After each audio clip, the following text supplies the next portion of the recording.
Mr. Kirk Chamberlain, everyone, at the Education 2.0 conference here in Dubai. How are you doing, sir, on day 3?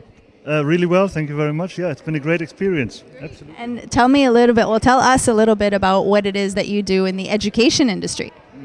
So I've been an education and social care leader in change for these last sort of 25 years in Europe, and mainly Germany and the UK. I'm currently the CEO of CJD. We are a Germany-wide education organization. We run over 50 schools in Germany, so we are the largest provider of independent schools. In our region, we run services for children and young people from the age of 6 months all the way up to adults in their 90s in our Academy of Arts, and so we've got a very diverse portfolio of education. So. All right. And what was one of your biggest challenges during the pandemic? So clearly the biggest challenge was reaching all the children and young people. We've got 1,200 kids who we are schooling every day. So on a Friday afternoon we were told from Monday the schools are shut. So we had to really make sure that in a moment's time we get all the young people and the parents engaged. Of course putting plans together for the very first week, but then also making sure that even those who aren't maybe as academically gifted or aren't as close to the school system don't get lost in the process. So that was the major challenge, making sure that our teachers were able to have personal contact via phone, of course online, and all of that had to build over the days. But the important thing was to make sure that every child was contacted every day. Yes. I know that I'm assuming that in Germany everyone's got access to a computer or to internet. You would think so, actually, but the matter of fact, it isn't that case. So we've had lots of students as well who've basically learned in front of iPhones, for example. We've, of course, had this situation as well. I mean, we're surely much better equipped than many of the other countries that we're hearing from these last 3 days. And it's been amazing to hear what colleagues across the world have achieved in that time.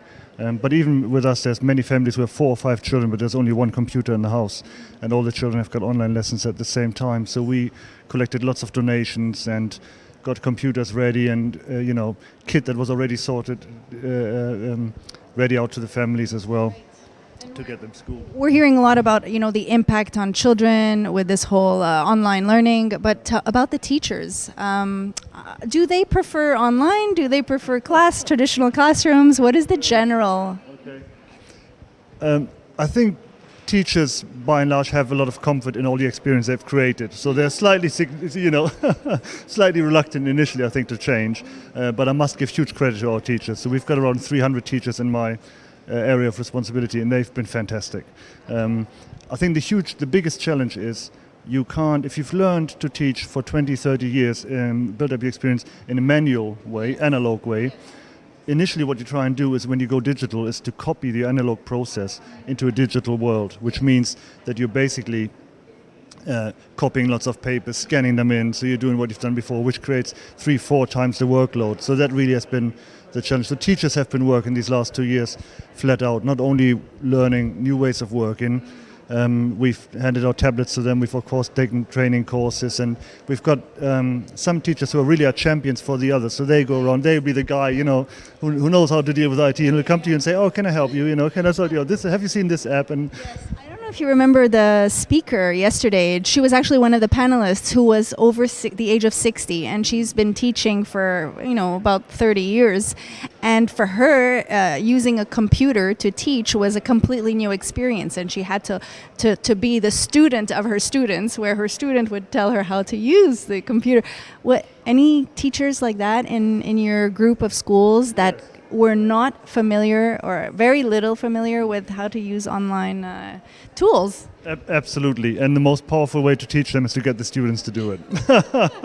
And perhaps that also, I think, medium to long term, and I spoke about that a little bit in my talk yesterday, I think the biggest challenge for education going forward is to really change the way that we perceive ourselves as teachers, or as from teachers moving perhaps to coaches or guides of a learning group that really wants to learn and do it in a collaborative way. And that is, in terms of the culture, the biggest change and the biggest challenge that we have. But I think by and large teachers should really be commended, because they've worked incredibly hard these last 2 years. Yes, teachers, facilitators is what we're calling them now, and children as well. Yes.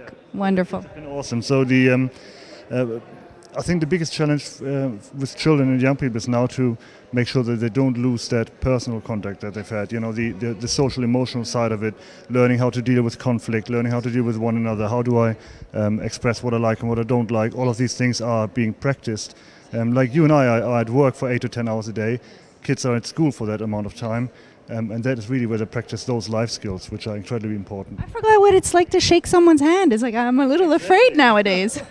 Coming to the UAE, there's been a lot of shaking hands, I realize, and so this is a completely, it's been an experience that we haven't had these last couple of years. Well, thank you very much, Mr. Chamberlain, for joining me today. Thanks very much for having me. Great pleasure. Thank you.